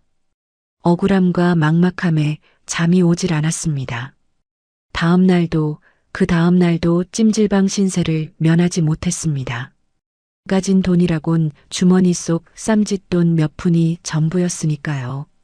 사흘째 되는 날 민국이가 겨우겨우 구한 곳은 보증금 없이 월세만 내면 되는 곰팡이 핀 반지하 단칸방이었습니다. 방문을 열자마자 퀴퀴한 곰팡이 냄새와 하수구 썩은 내가 섞여 코를 찔렀습니다. 미희는 방 안에 들어서자마자 코를 막고 헛구역질을 하더니 그대로 바닥에 털썩 주저앉아 넋이 나간 사람처럼 천장만 올려다보았습니다. 불과 며칠 전까지 샹들리에가 번쩍이는 거실에서 다리를 꼬고 시어머니를 하며 부리듯 하던 사모님은 온데간데 없고 며칠 못 씻어 꾀재재한 노숙자 꼴이 된 여인만이 덩그러니 앉아 있었습니다. 민국이는 쫓겨난 수치심과 스트레스로 며칠째 회사에 나가지 못했습니다. 아침마다 구겨진 양복을 주섬주섬 꺼내 들었지만 손이 덜덜 떨려 넥타이 매듭조차 맬 수가 없었습니다. 동료들이 자기 꼴을 보고 손가락질할 것만 같아 무서웠습니다. 결국 무단결근이 닷새째 이어지자 회사 인사팀에서 해고 통보 전화가 날아왔습니다. 김민국 씨 연락도 안 되시고 사유서도 없이 일주일 가까이 무단결근하시면 저희도 어쩔 수가 없습니다. 징계해고 처리하겠습니다. 민국이는 전화기를 들고 저기 사정이라고 변명하려 했지만 입이 떨어지지 않았습니다. 전화가 뚝 끊어진 뒤 민국이는 방바닥에 대자로 뻗어 머리를 쥐어뜯었습니다. 아, 나 잘렸어. 회사에서 잘렸다고. 민국이의 비명 같은 한마디에 미희는 눈을 질끈 감았습니다. 뭐라고? 잘렸다고? 그럼 우린 뭐 먹고 살아? 당신 미쳤어? 무단결근일의 해골의 젠장. 미희는 벽을 짚고 비틀비틀 일어서며 민국이를 죽일 듯 노려보았습니다. 고래고래 소리를 지르고 싶었지만 며칠 굶은 탓에 목소리조차 나오지 않았습니다. 입술만 파르르 떨리다가 결국 아이고 내 팔자야 하며 도로 주저앉아 땅을 쳤습니다. 며칠 뒤 미인은 굶어 죽을 것 같아 염치불고하고 친정 엄마에게 다시 전화를 걸었습니다. 이번에는 신호가 한참 가더니 툭 하고 연결되었습니다. 엄마, 엄마 나야. 나 좀 살려줘. 당장 월세도 못 낼 판이야. 밥도 못 먹었어. 미인은 짐승처럼 울부짖으며 사정을 이야기했습니다. 하지만 수화기 넘어 친정 엄마의 목소리는 시베리아 벌판처럼 차가웠습니다. 야, 너 내가 시어머니한테 한 짓 동네방네 소문 다 났다. 내가 창피해서 얼굴을 들고 다닐 수가 없어. 슈퍼 아줌마도 나만 보면 혀를 차더라. 엄마 그게 아니라 밥 굶기고 한겨울에 보일러 끄고 그것도 모자라 멀쩡한 분을 시설로 고려장 보내려 했다며? 내가 널 그렇게 가르쳤니? 너 같은 딸 둔 적 없다. 엄마, 제발 다시는 연락하지 마라. 내 아버지가 내 이름만 나와도 밥상을 엎어버리셔. 끊는다. 뚝, 뚝뚝 전화가 끊어졌습니다. 미인은 망망대해에 홀로 남겨진 듯 휴대전화를 쥔 채 멍하니 허공을 응시했습니다. 믿었던 시어머니에게도 마지막 보루였던 친정에게도 철저하게 버림받은 것이었습니다. 잠을 이루지 못하는 지옥 같은 날들이 계속되었습니다. 미인은 밤마다 곰팡이 핀 천장을 바라보며 뒤척였고 눈 밑에는 수검댕이를 칠한 듯 다크서클이 무릎까지 내려왔습니다. 스트레스로 먹은 걸 다 토해내 얼굴이 해골처럼 쪼그라들었습니다.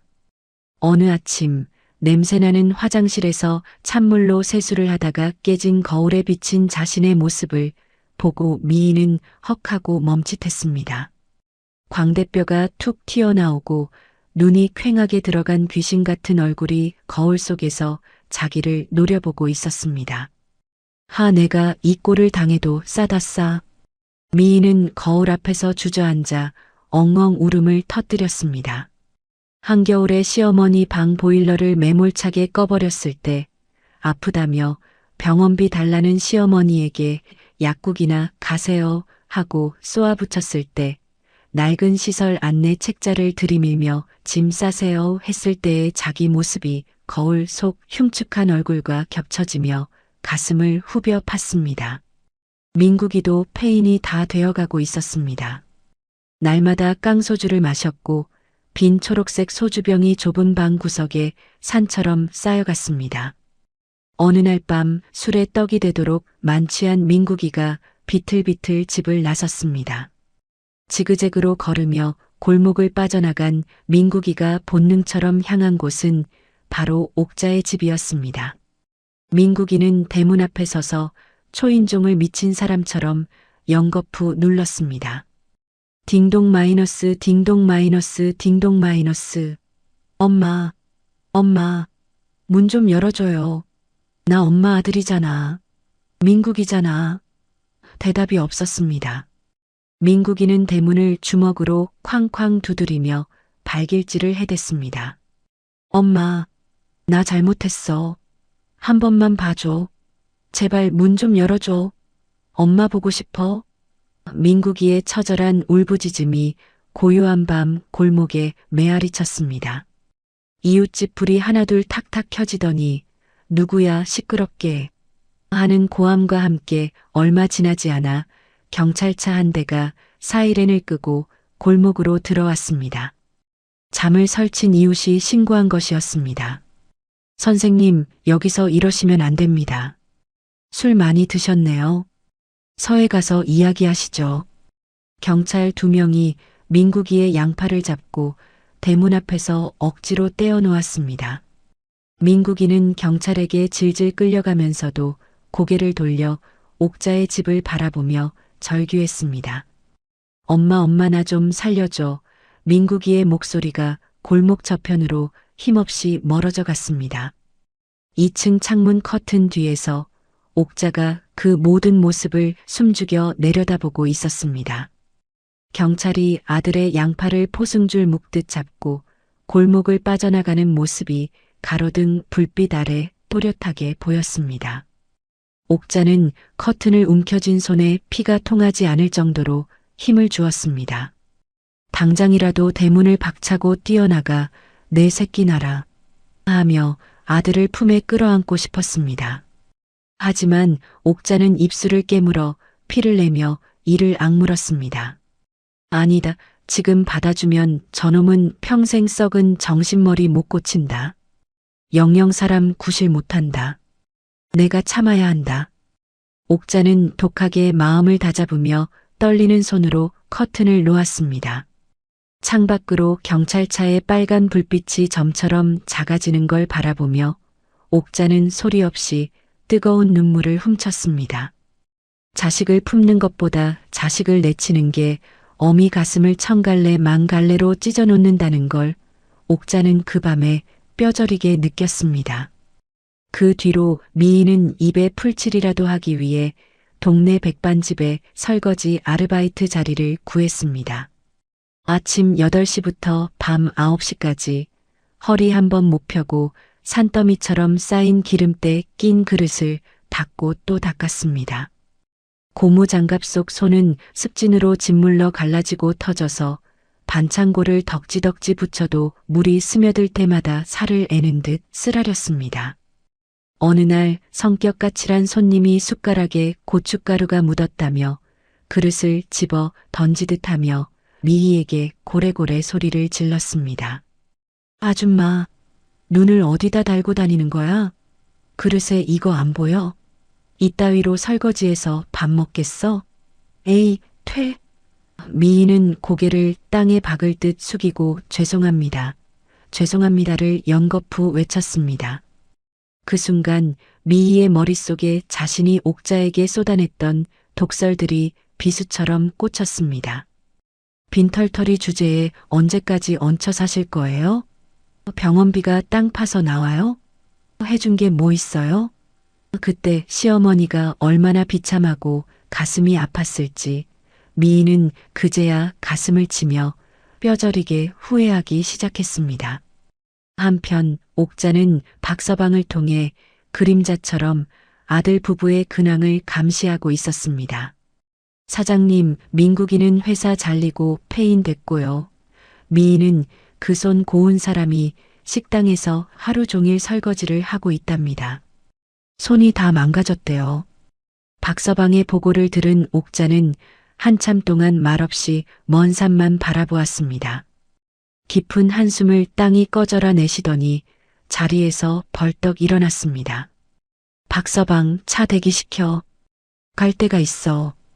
그날 밤 옥자는 도둑고양이처럼 몰래 아들네 월세방 앞까지 다녀왔습니다. 쌀 20kg짜리 한 포대와 김치통 하나를 문 앞에 살짝 내려놓았습니다. 초인종은 누르지 않았습니다. 옥자는 쌀포대를 내려놓고 잠시 닫힌 문을 쓰다듬듯 바라보다가 인기척이 들리자 황급히 돌아섰습니다. 칠흑 같은 어둠 속 골목을 빠져나가는 옥자의 발걸음이 천근만근 무거웠습니다. 다음 날 아침이었습니다. 미희가 무거운 몸을 이끌고 아르바이트를 나가려고 현관문을 열었다가 발밑에 놓인 쌀포대를 발견했습니다. 임금님표 쌀이라고 적힌 포대 위에 익숙한 김치통이 보자기에 쌓여 가지런히 올려져 있었습니다. 아무런 쪽지도 없었지만 미희는 냄새만 맡고도 단번에 알아챘습니다. 어머님. 미희는 쌀포대를 와락 끌어안고 현관에 주저앉았습니다. 눈물이 댐 무너진 듯 왈칵 쏟아졌습니다. 자기를 개처럼 내쫓은 시어머니가, 자기가 그토록 악마처럼 대했던 시어머니가 며느리 굶어 죽을까봐 몰래 쌀을 지고 와서 놓고 간 것이었습니다. 민국이가 무슨 일인가 싶어 부스스한 눈으로 나왔습니다. 미희가 목 놓아 울며 끌어안고 있는 쌀포대를 보더니 민국이도 그 자리에 얼어붙어 눈시울이 붉어졌습니다. 엄마가 다녀간 거야? 미희가 말없이 고개만 끄덕였습니다. 두 사람은 말 한마디 없이 쌀을 안으로 들여와 밥을 지었습니다. 칙칙폭폭 소리와 함께 구수한 밥 냄새가 방 안을 채우고 갓 지은 하얀 쌀밥이 그릇에 수북이 담겼습니다. 미희가 떨리는 손으로 김치통을 열자 옥자가 늘 담그던 방식 그대로 젓갈 냄새 구수한 빨간 배추김치가 꽉 채워져 있었습니다. 두 사람은 마주 앉아 밥을 푹 퍼서 입에 넣었습니다.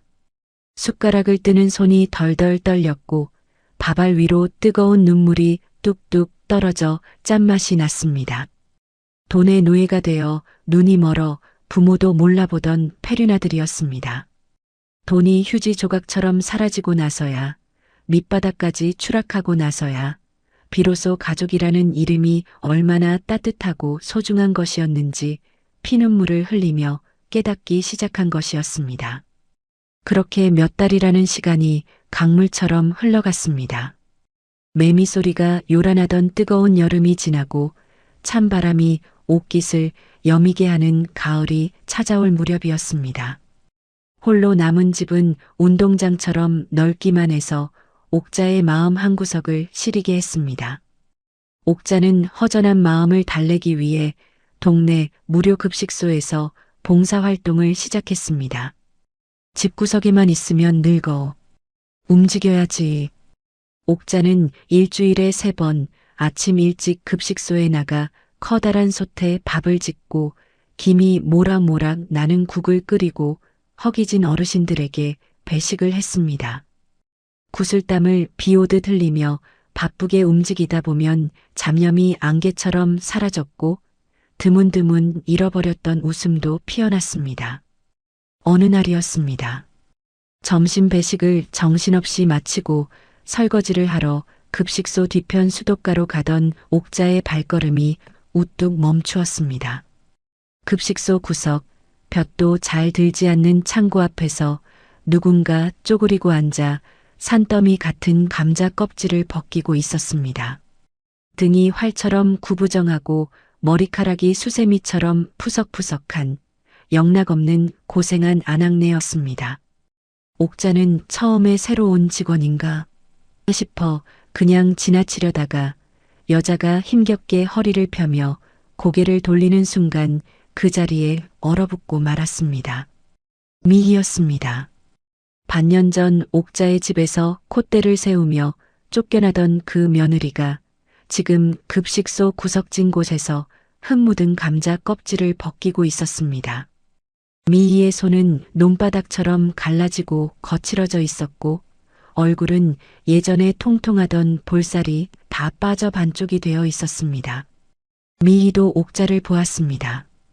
두 사람의 눈이 허공에서 딱 마주치는 순간 미희의 손에서 감자칼이 툭 하고 떨어졌습니다. 미희는 화들짝 놀라 벌떡 일어나더니 뒷걸음질을 쳤습니다. 도망치려는 듯 몸을 획 돌렸지만 옥자의 목소리가 등 뒤를 낚아챘습니다. 거기 서라. 옥자의 목소리는 크지 않았지만 바위처럼 단단했습니다. 미희는 그 자리에서 발에 못이라도 박힌 듯 더 이상 한 발짝도 움직이지 못했습니다. 어깨가 파르르 떨리더니 무릎이 꺾이며 시멘트 바닥에 털썩 주저앉았습니다. 어머님. 미희는 이마를 바닥에 쿵 찌우며 엎드렸습니다. 참았던 눈물이 댐 무너진 듯 쏟아져 차가운 콘크리트 바닥 위로 뚝뚝 떨어져 얼룩을 만들었습니다. 어머님, 죽을 죄를 지었습니다. 제가 죽일 년입니다. 미희는 흐느끼며 말을 이었습니다. 용서해달라는 말씀 감히 못 드리겠습니다. 그냥 어머님 멀리서라도 뵙고 이렇게라도 죄를 갚고 싶었습니다. 정말 죄송합니다. 미희의 목소리가 갈라지고 또 갈라져 쇳소리가 났습니다. 옥자는 엎드린 미희를 물끄러미 내려다보았습니다. 거북이 등껍질처럼 거칠어진 손, 밴드가 덕지덕지 붙은 손가락 마디, 윤기라곤 찾아볼 수 없는 푸석한 머리카락, 광대뼈가 툭 튀어나온 헬쑥한 얼굴. 옥자의 마음 한구석이 찔끔 바늘로 찌른 듯 흔들렸습니다. 저 고생을 하고 살았구나. 하지만 옥자는 감정을 겉으로 드러내지 않았습니다. 아직은 아니었습니다. 말로만 하는 사과는 필요 없다. 주둥이로는 누가 못해? 행동으로 보여라. 진짜 뉘우쳤는지 아닌지. 옥자는 그 차가운 한마디만 남기고 냉정하게 돌아서서 걸어갔습니다. 미희는 옥자의 멀어지는 뒷모습을 바라보며 다리에 힘이 풀려 한참을 바닥에 엎드려 통곡했습니다. 그날 이후로 급식소 풍경이 달라졌습니다. 미희는 시간이 날 때마다 제 집 드나들듯 급식소에 나타났습니다. 식당 아르바이트가 끝나면 쉴 틈도 없이 곧장 급식소로 달려와 파 다듬고 양파 까고 설거지통에 산처럼 쌓인 그릇을 닦고 냄새나는 음식물 쓰레기통을 비우고 바닥을 쓸었습니다. 누가 시킨 것이 아니었습니다. 미희는 아무 말 없이 불평 한마디 없이 가장 굳은 일만 골라서 도맡아 했습니다.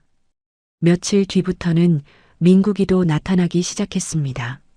민국이는 아침마다 급식소 뒷마당에서 땀을 뻘뻘 흘리며 쌀가마를 번쩍번쩍 나르고 허리가 휘어질 듯 무거운 식자재 박스를 옮겼습니다.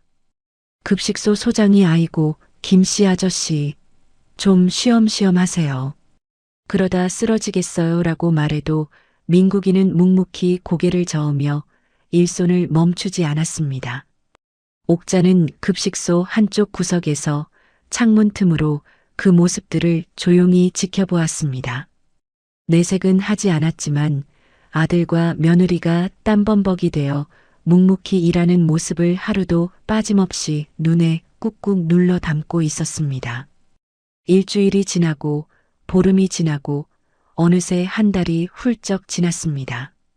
미희와 민국이는 한 번도 빠지지 않고 급식소에 개근 도장을 찍었습니다.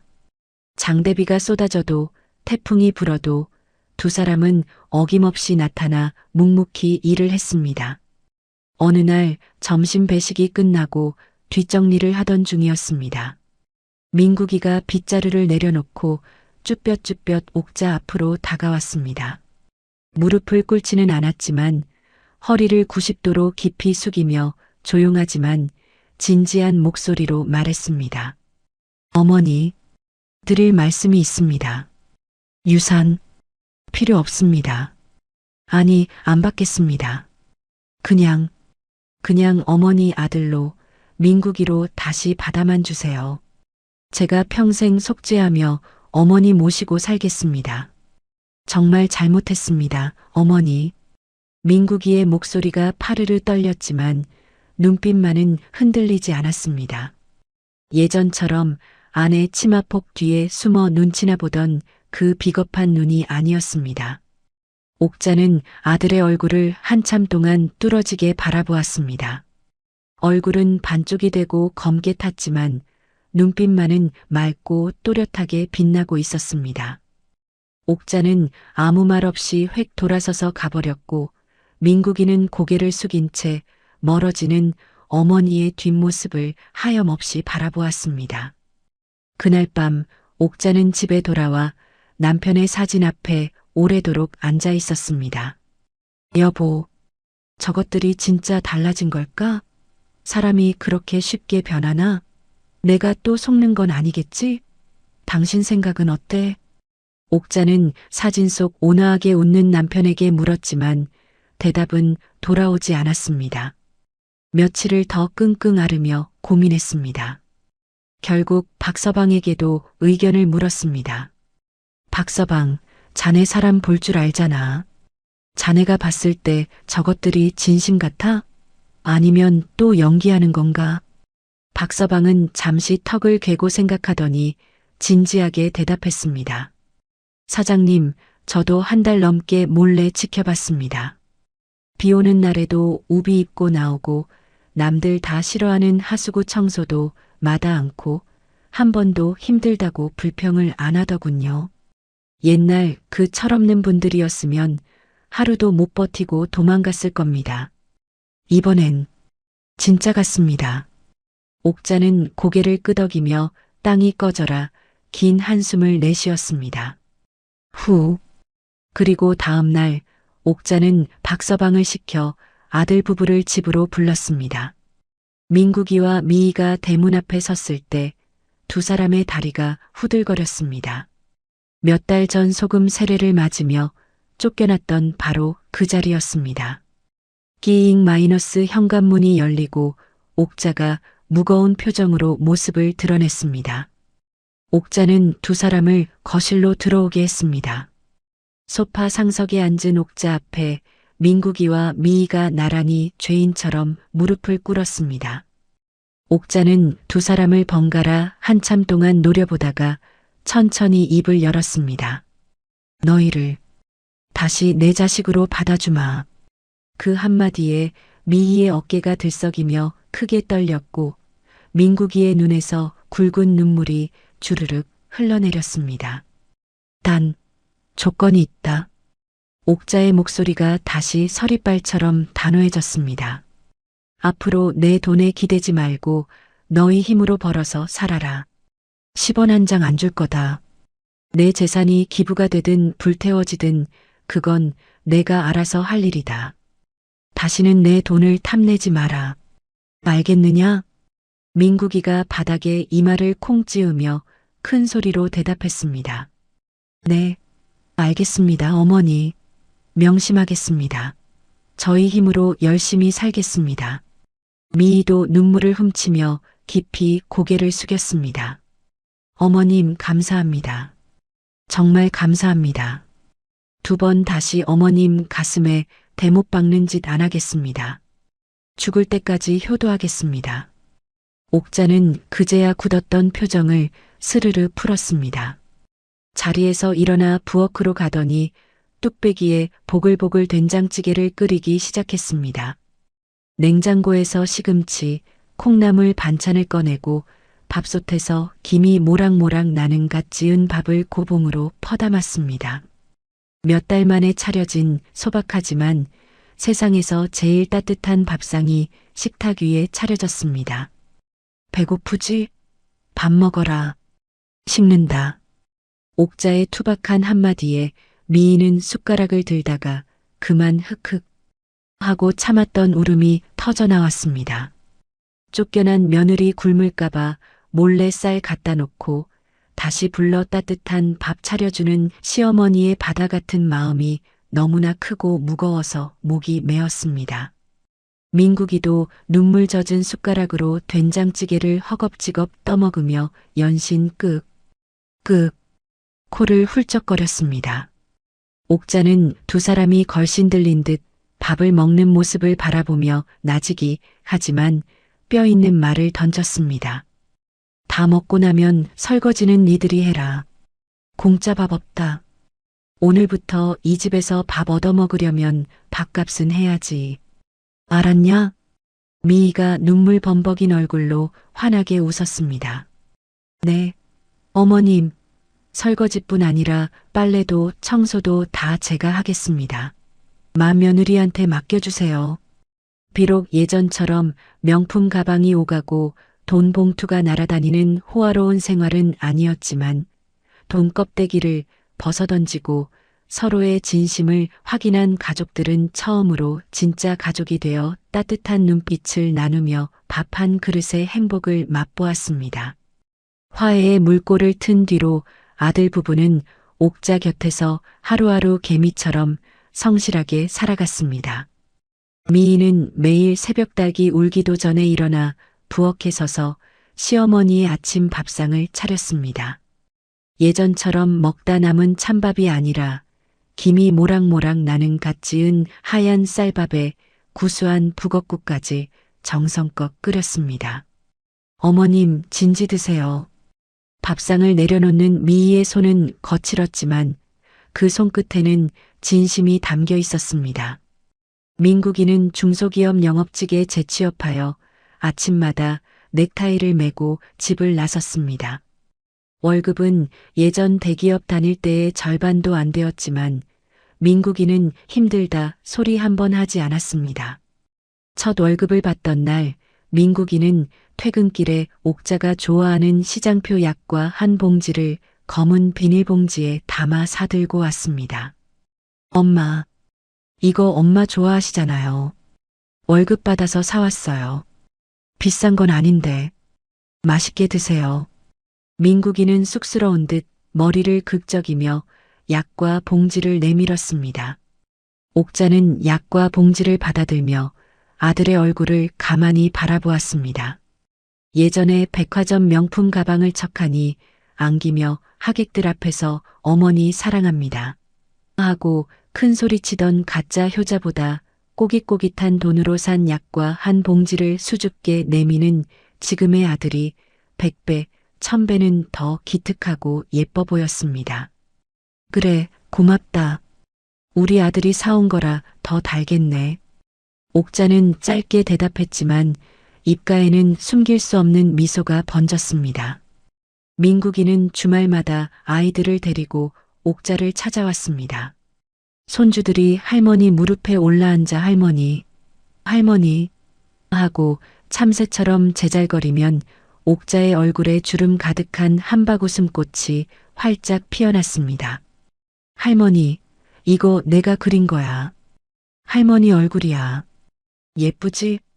손녀가 고사리 같은 손으로 내민 도화지에는 동그란 얼굴에 입이 귀에 걸리도록 웃고 있는 할머니가 삐뚤빼뚤하게 그려져 있었습니다. 옥자는 그 그림을 냉장고 문 정중앙에 딱 붙이며 연신 손녀의 엉덩이를 토닥여 주었습니다. 아이고, 우리 강아지가 그림을 피카소처럼 잘 그리네. 할머니가 이거 보물 1호로 간직할게. 미희는 그 모습을 부엌에서 설거지하다 말고 지켜보며 조용히 미소를 지었습니다. 예전에 미희였다면 어머님, 애들 영어 유치원비 좀 주세요 하고 타령을 했겠지만 지금의 미희는 온 식구가 한자리에 모여 하호호 웃고 있는 이 순간이 그 어떤 다이아몬드보다 귀하다는 걸 가슴 깊이 깨닫고 있었습니다. 어느덧 1년이라는 시간이 훌쩍 흘러 옥자의 7번째 생일이 돌아왔습니다. 작년 칠순 때처럼 화려한 호텔 연회장을 빌리지도 수백 명 하객을 부르지도 않았습니다. 미희는 며칠 전부터 밤잠을 줄여가며 틈틈이 뜨개질을 해서 연보라색 목도리를 완성했습니다. 옥자가 평소 제일 좋아하는 색이었습니다. 생일 아침 미희는 목도리와 함께 손으로 꾹꾹 눌러 쓴 편지를 옥자에게 수줍게 내밀었습니다. 어머님, 생신 축하드립니다. 비싼 건 못 해드려도 제가 직접 떴어요. 올겨울 따뜻하게 보내세요. 옥자는 목도리를 받아들었습니다. 코가 고르지 않고 군데군데 실이 삐져나온 서투른 솜씨였지만 옥자의 눈에는 그것이 세상에서 가장 값비싼 명품보다 더 빛나 보였습니다. 옥자는 목도리를 목에 둘렀습니다. 부드러운 털실이 목을 감싸는 온기가 꽁꽁 엄마음까지 녹여주는 것 같았습니다. 이게 얼마짜리 명품이냐? 백화점 가도 이런 건 없겠네. 옥자가 농담처럼 말하자 미희가 호호호 웃으며 대답했습니다. 털실값 딱 3,000원 들었어요. 어머님, 3,000원짜리가 이렇게 따뜻하냐? 작년에 받은 그 비싼 가죽 가방보다 100배는 낫다. 아주 뜨끈뜨끈하네. 식구들이 와하 한바탕 웃었습니다. 민국이는 퇴근길에 동네 빵집에서 케이크 하나를 사왔고 손주들은 색종이로 만든 삐뚤빼뚤한 왕관을 옥자 머리에 씌워주었습니다. 거실 식탁에 옹기종기 둘러앉아 미역국을 먹고 케이크 초를 불고 생일 축하 노래를 부르는 소박한 잔치였지만 옥자는 작년 호텔 연회장에서보다 훨씬 비교도 안 될 만큼 행복했습니다. 생일이 지나고 얼마 뒤 옥자는 약속대로 재산의 상당 부분을 장학재단에 기부했습니다. 형편이 어려운 학생들이 돈 걱정 없이 공부를 이어갈 수 있도록 장학금을 만든 것이었습니다. 옥자는 기부 서류에 인감도장을 꾹 찍으며 담담하게 말했습니다. 돈이란 게 똥 같아서 쌓아두면 냄새나고 밭에 뿌려야 거름이 되는 법이지. 자식한테 물려줘 봐야 사람 버리게 만들 뿐이더라. 그리고 박서방에게는 그동안의 공로를 치하하며 30년 된 국밥집 운영권을 통째로 넘겨주었습니다. 박서방, 자네가 30년 넘게 나랑 동고동락하며 고생했잖아. 이제 국밥집은 자네 거야. 맘 놓고 장사해서 자네도 부자 되게. 박서방은 한참 동안 말을 잇지 못하다가 눈시울을 붉히며 허리를 90도로 깊이 숙였습니다. 사장님, 감사합니다. 정말 감사합니다. 사장님 국밥집 이름 절대 안 바꾸겠습니다. 그 간판 그대로 달고 사장님 뜻 받들어서 열심히 하겠습니다. 옥자는 박서방의 어깨를 툭툭 두드리며 호탕하게 웃었습니다.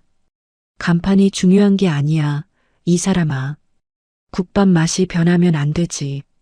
손님들 실망시키지 말고 육수 우려내는 거 게을리하지 마. 그럼요. 사장님이 가르쳐 주신 비법 그대로 지키겠습니다. 박서방은 옥자의 오랜 벗이자 든든한 아들이 되어 변함없이 곁을 지켰습니다. 주말이면 국밥집 식구들과 옥자를 모시고 뒷산에 올라 시원한 막걸리 한 잔 나누며 노년의 여유를 즐겼습니다. 동네 사람들 사이에서도 옥잔의 이야기는 전설처럼 퍼져나갔습니다. 어머, 김여사네 자식들이 개과천선했다며? 그 콧대 높던 며느리가 식당 설거지까지 하면서 싹싹 빌었다더라. 역시 자식 농사는 김여사처럼 지어야 해. 오냐오냐 하니까 망난이 되는 거야. 독하게 한번 끊어야 정신을 차리지.